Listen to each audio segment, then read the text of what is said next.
최근 북한의 핵실험과 장거리 미사일로 활용될 수 있는 로켓 발사 실험을 계기로 한미 간 고고도 미사일 방어 체계, 즉 사드의 한반도 배치 문제가 한중 간 갈등을 낳고 있습니다. 중국은 사드의 한반도 배치에 대해서 공개적으로 반대 입장을 밝히면서 압박을 가하고 있는데요. 하지만 우리 정부는 최대한 조속히 사드를 주한미군에 배치한다는 방침입니다. 사드 배치로 인한 중국과의 외교 갈등과 우리 지역에 미칠 영향을 분석해봅니다. 네, 오늘 동의대학교 정치외교학과 김태환 교수 전화 연결돼 있습니다. 교수님 안녕하십니까? 예, 안녕하세요. 김태환입니다. 네, 안녕하십니까? 네, 사드 배치에 대해서 중국이 이렇게 민감하게 반응하는 이유 분석해볼까요? 예, 사드는 고도 한 40km에서 150km 정도로 날아오는 미사일을 요격하는 시스템인데요. 네. 다른 무기들처럼 더 높은 방어율과 또 정확성을 위해서 아직도 계속 개선되는 무기로 그렇게 알려져 있습니다.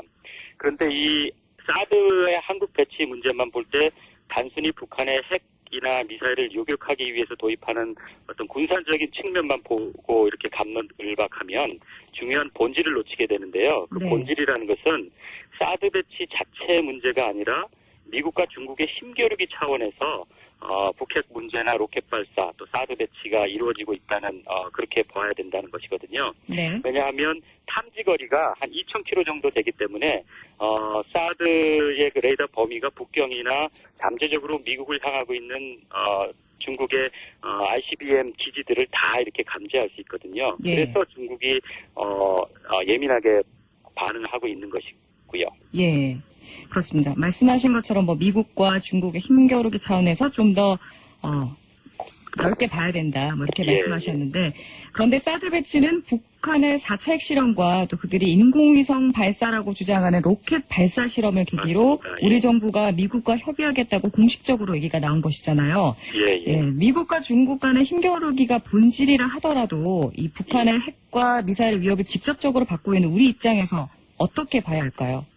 맞습니다. 그래서 본질이 미국과 중국의 힘겨루기라는 말씀을 모두에서 조금 드린 것이고요. 네. 그런데 북한의 핵을 방어하기 위해서는 사실은 지금까지 2차 세계대전 이후에 핵무기의 역사나 이론을 통해서 보면 핵무기를 방어할 수 있는 수단은 오로지 핵무기밖에 없습니다. 네. 다시 말하면 당신이 핵무기를 사용하면 나도 핵무기를 사용하겠다. 다시 말하면 당신이 핵무기를 사용하는 순간 당신은 죽는다. 이런 논리를 성립시킬 수 있는 능력을 보유함으로써 상대의 핵 능력을 억제한다는 개념이거든요. 예. 그런데 우리가 핵무장하는 것을 미국이나 중국도 원하지 않거든요. 주요 핵 강대국들이. 그래서 미국이 불편하게 번거롭게 한국이 직접 핵무기를 가질 필요가 없다. 왜냐하면 우리가 핵 우산을 제공해 줄 것이다 하고 약속하는 거고, 네. 우리는 그 핵 우산을 믿고 안심하는 거고요. 북한도 미국의 핵 우산 때문에 핵을 사용하지 못할 거라고 믿는 거거든요. 그런데 4차 핵실험 때문에 또 이런 로켓 발사 때문에 심리적인 충격이 너무 커서 그것에 대한 핵 우산에 대한 그런 지속적인 약속에도 불구하고 불안이 커졌다는 것이거든요. 네. 미국에 대해서 좀 의심의 눈치를 과연 우리를 보호해 줄 것인가, 핵 우산이. 그리고 중국에 대해서는 연말에 박근혜 대통령이 주요 우방국들의 눈총과 우려를 무릅쓰고 북경까지 달려가서 전승기념 군사 퍼레이드도 같이 보고 이렇게 함으로써 중국과 시진핑의 위상을 체면을 많이 세워줬는데, 이렇게 4차 핵실험처럼 중대한 도발을 맞닥뜨렸을 때 중국이 우리가 생각하는 기대에 못 미치게 또 모호한 대북 행태를 보이니까 좀 서운한 그런 마음이 컸을 거라고 생각하고요. 네. 그것이 전격적으로 사드 배치를 우리 정부가 언급하고 나온 것이 아니냐, 이렇게 저는 생각을 합니다. 그렇기 때문에 우리는 사드 배치 자체가 목적이 아니라 이것을 레버리지로 해서 중국을 좀 더 설득해서 지속적으로 우리와 함께 대북 제재에 적극적으로 나설 수 있도록 그런 쪽으로 목적을 우리가 두어야 될 거라고 생각을 합니다. 결국 북한의 핵실험과 미사일 발사에 중국이 좀 더 적극적으로 제재에 나서달라는 요청으로 분석하시는 거군요. 그렇죠. 예. 근데 그동안 여러 차례 한미일이 대북 제재안 결의를 했지만 이 실질적인 칼자루를 줬다고 할 수 있는 중국이 비협조로 큰 효과를 보지 못했습니다. 실제로 사드 배치가 군사적인 목적보다는 이 대북 제재에 중국도 좀 동참해달라 이런 네네. 압박용 카드가 아니냐는 지적이 있는데요. 여기에 대해서는 어떻게 보십니까?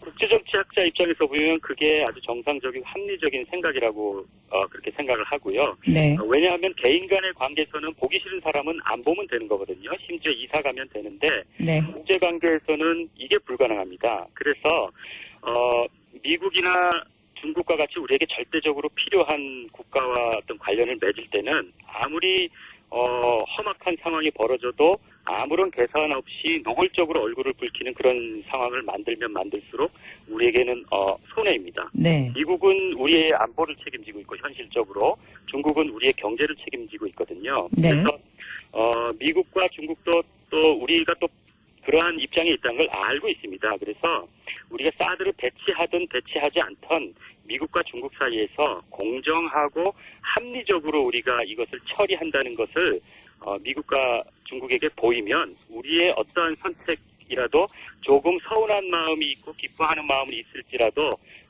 그것을 빌미로 해서 우리에게 어떤 보복이나 우리가 염려하는 그런 큰 일들은 일어나지 않을 것이라고 저는 봅니다. 네, 정말 미국과 중국 양국 모두를 설득하고 합리적으로 접근해야 된다. 이렇게 말씀하셨는데 쉽지 않죠. 쉽지가 않습니다. 그렇습니다.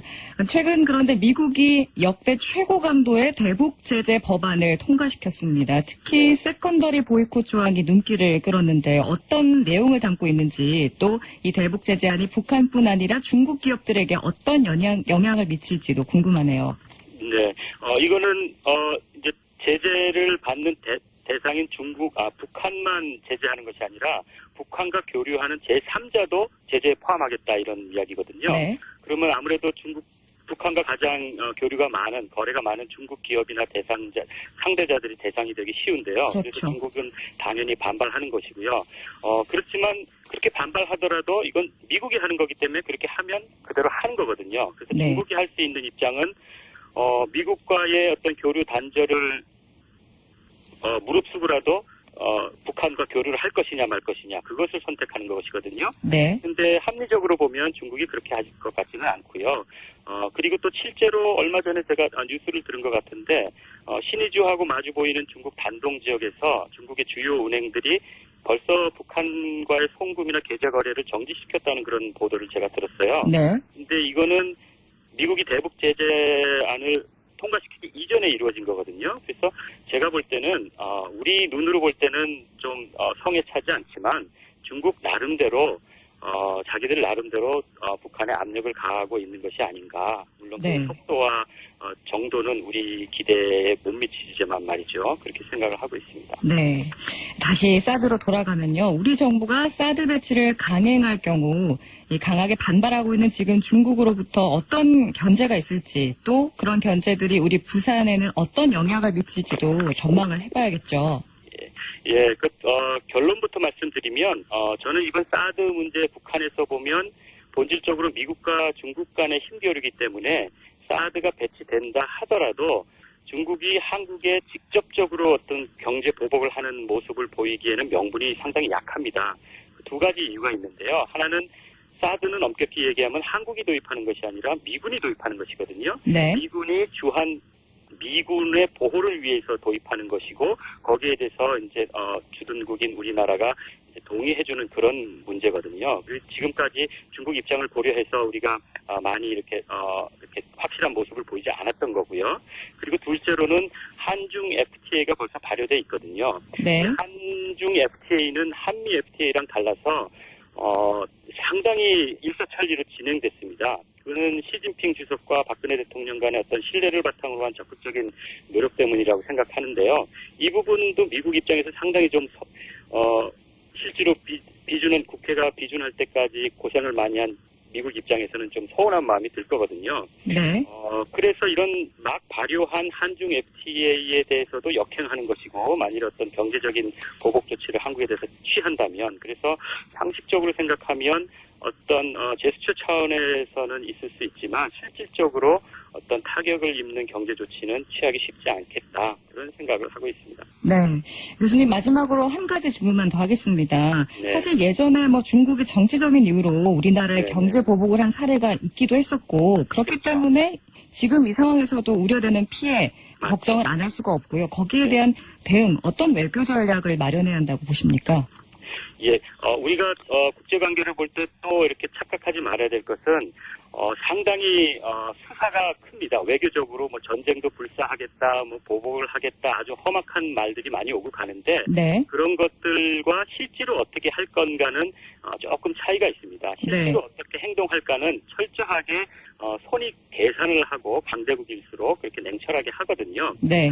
그래서 이러한 이유로 사드 문제로 우리에게 얼마만큼 경제 보복을 할 것이냐는 생각보다 그렇게 크지 앞에서 말씀드렸던 것처럼 생각보다 네. 크지 않을 거라고 생각을 하고요. 우리는 그렇기 때문에 좀 더 냉정하게 공정하고 중미 사이에서 조금 더 공정하고 객관적인 차원에서 합리적으로 우리의 절실한 입장, 북한의 위협에 대한 우리의 절실한 입장을 양국에게 모두 다 이렇게 표현을 하면서 그렇게 해나가면 미국과 중국이 말로는 불편하다고 하더라도 한국의 입장을 이해하거든요. 네.